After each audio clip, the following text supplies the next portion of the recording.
Hey, what's guys, Keeping Coded, and here are my thoughts on the Weilong GTS 2, 5 days later.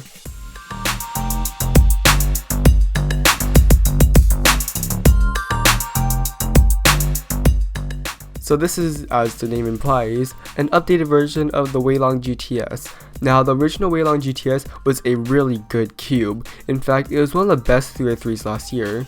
So what did Moyu do to change the design to make this cube better? The design is really quite similar. The only differences that I could find is a bump on the edge piece, so the pieces are overall more filled, a slightly larger track and corner base, and a more refined centerpiece.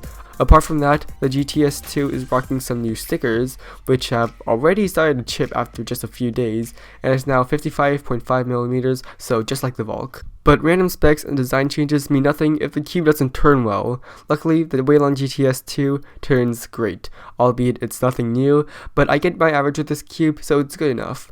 It lives up to its name, so it's basically a Weilong GTS with some small upgrades here and there. One improvement was that the cube is just so fluid.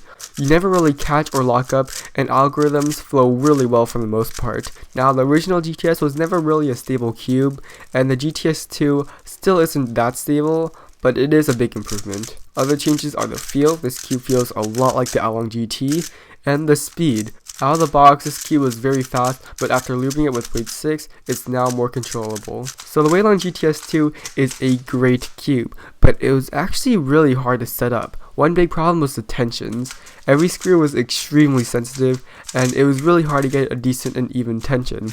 Now, I kinda got decent tensions right now, but that's just something to know if you're planning on getting this cube. I still definitely need time to play with this cube before the full review, but that's my experience after 1 week. It's a really good speed cube, and I see a lot of potential. That's all for this video, and I'll see you guys in the next one.